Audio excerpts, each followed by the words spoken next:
Le Canada est un pays situé en Amérique du Nord, avec une superficie d'environ 10 millions de kilomètres carrés, ce qui en fait le deuxième plus grand pays du monde, juste après la Russie. Ce qui est étonnant, c'est que ce vaste pays ne compte un peu plus de 40 et 1 million d'habitants, légèrement plus que la population de Tokyo, la ville la plus peuplée du monde, qui compte 37 millions d'habitants. Cela fait du Canada le pays le moins densément peuplé parmi les nations développées, avec une densité de seulement 4-6 habitants kilomètres carrés.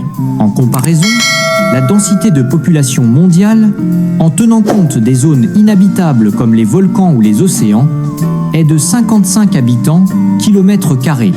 Le Canada est également le pays avec le taux d'éducation le plus élevé au monde. 99% de la population est alphabétisée et plus de 57% détiennent un diplôme universitaire ou un niveau supérieur, le taux le plus élevé au monde prévu pour début 2025. De plus, la région arctique froide du Canada, où les températures peuvent atteindre négatif 50 degrés Celsius, est également le foyer du peuple inuit. Ce groupe est connu pour son mode de vie communautaire unique, qui inclut une tradition controversée. Inviter des invités à dormir avec sa femme comme un signe d'hospitalité, une coutume qui laisse de nombreux visiteurs perplexes. La langue est également un aspect intéressant de l'identité canadienne.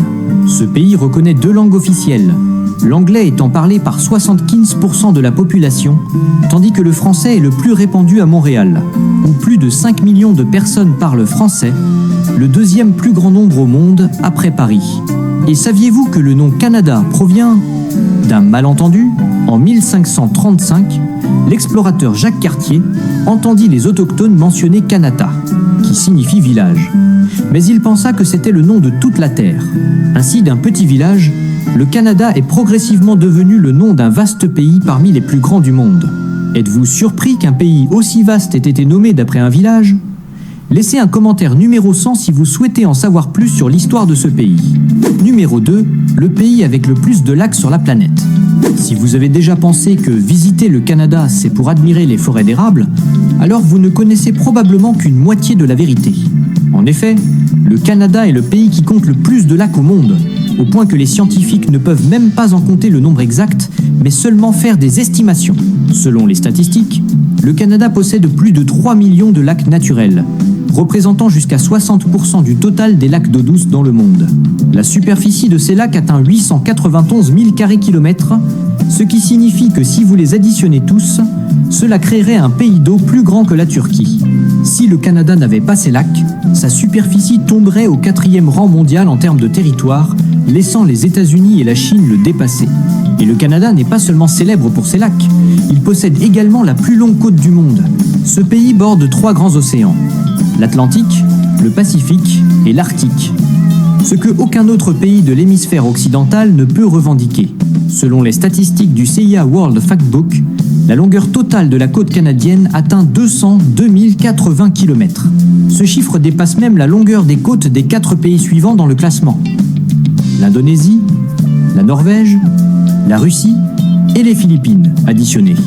Numéro 3, puissance économique. Le Canada est actuellement la 9e puissance économique mondiale en termes de PIB nominal, avec une économie atteignant 2-3 trillions de dollars américains en 2024.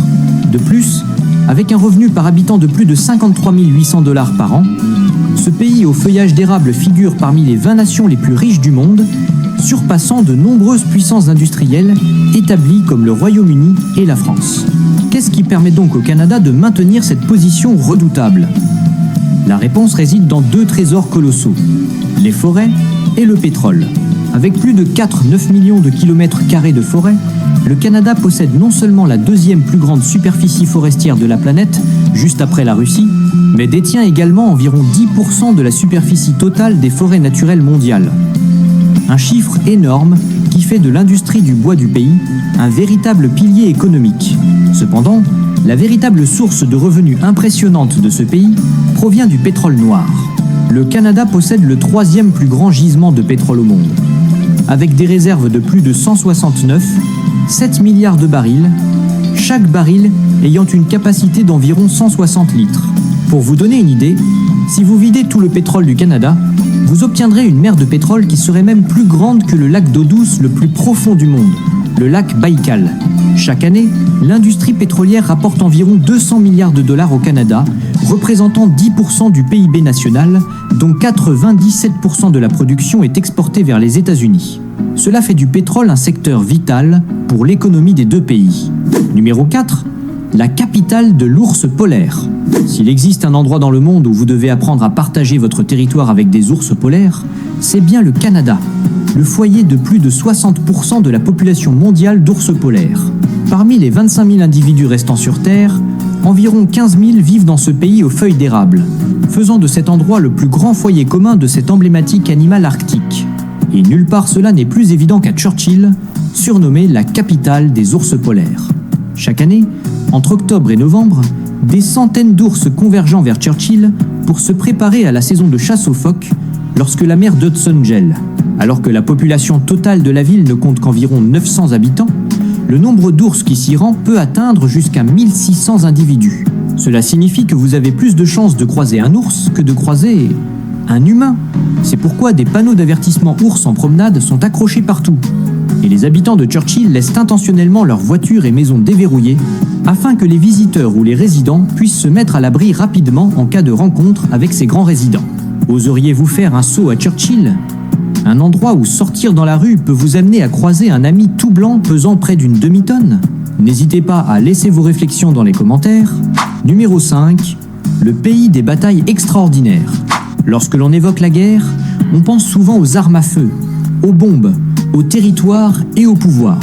Mais au Canada, il existe des conflits où les armes principales sont des bouteilles de vin et des castors. La guerre des bouteilles entre le Canada et le Danemark en est un exemple emblématique.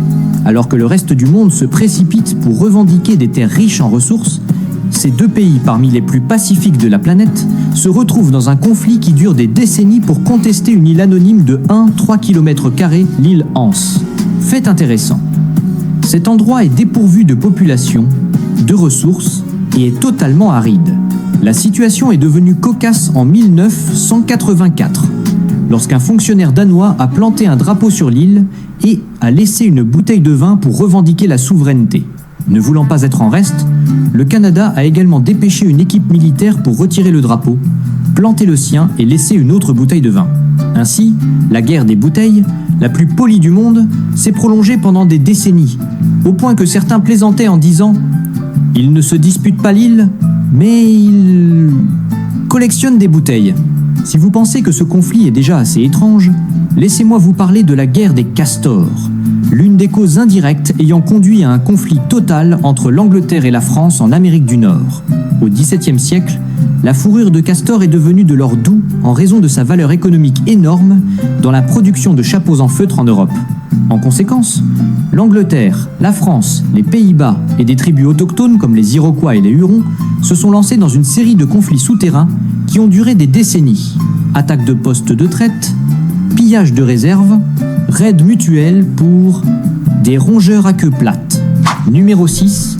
L'endroit le plus sûr au monde. Le Canada figure parmi les pays les plus sûrs au monde. Et la manière dont il maintient cette paix est particulièrement unique.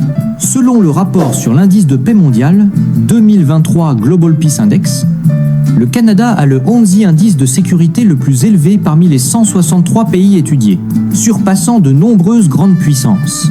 Bien qu'il y ait environ 5668 actes criminels pour 100 000 habitants, légèrement plus que les États-Unis avec 5160 actes criminels pour 100 000 habitants, plus de 50% de ces actes ne concernent que des vols mineurs.